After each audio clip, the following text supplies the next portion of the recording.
Boys and girls, ladies and gentlemen, today we're going to present to you a play about Hugo Foscolo. Enjoy!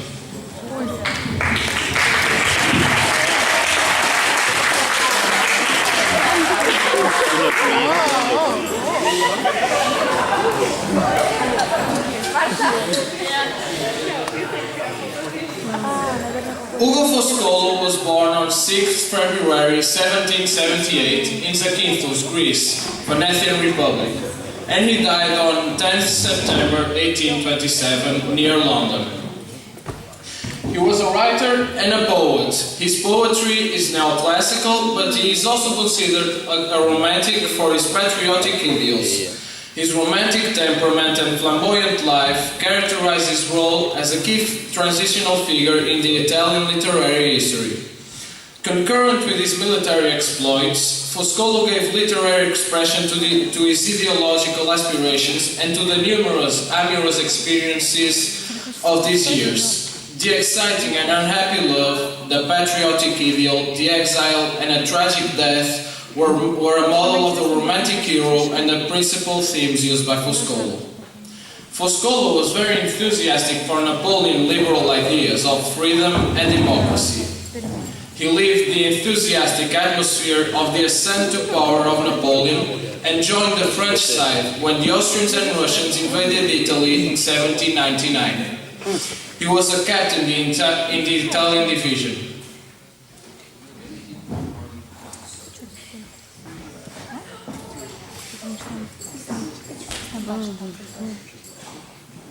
So, the Treaty of Campo Formido was signed on 18 October 1797 by Napoleon Bonaparte and Count Philippe von Convenzel as representatives of revolutionary France and the Austrian monarchy.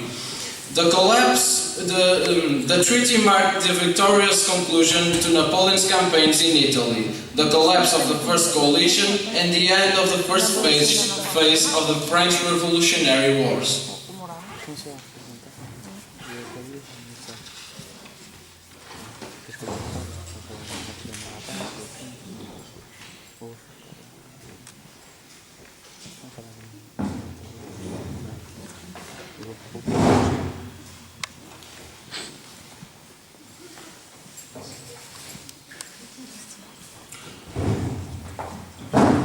Upon receiving the news, Foscolo was very angry.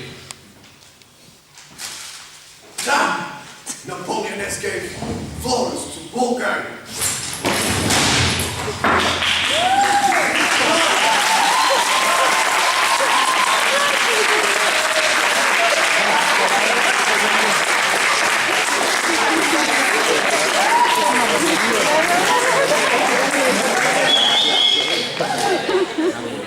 This disillusion, together with the pain of exile, inspired one of Foscolo's best works, Ultime Lettere di Jacopo Ortis, The Last Letters of Jacopo Ortis.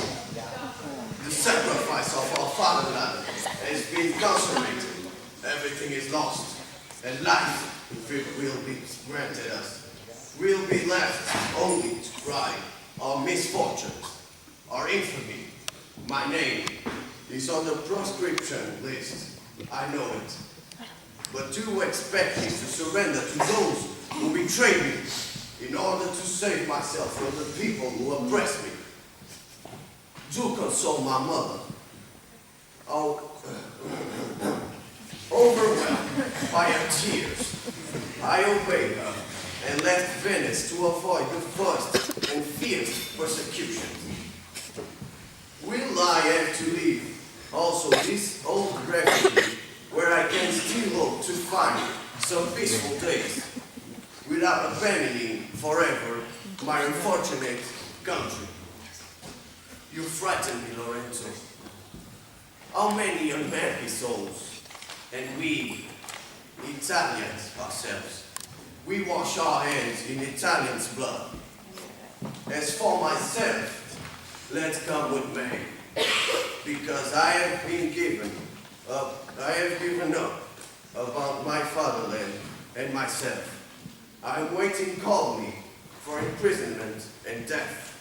At least my body will not fall into the hands of foreigners.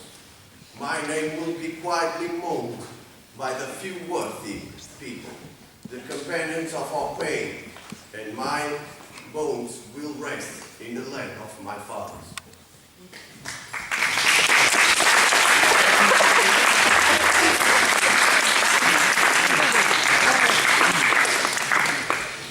This was an epistolary novel written between 1798 and 1802.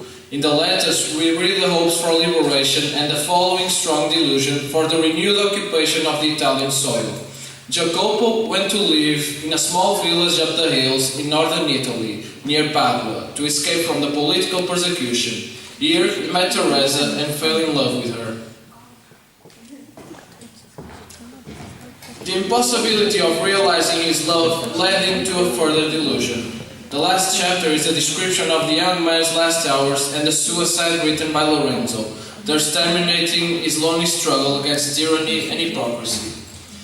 Banished for his anti-French drama Aies, 1811, Foscolo went to Florence and, after the fall of Venice, he moved to Milan, where he formed friendship with many literary relevant figures until the entry of the Austrians. From there, he passed to Switzerland, where he wrote a fierce satire in Latin on his political and literary opponents. During the 11 years spent in London until his death there, he enjoyed all the social distinction which the most brilliant circles of the English capital confer to foreigners of political and literary renown, and experienced all the misery which follows a poor domestic economy.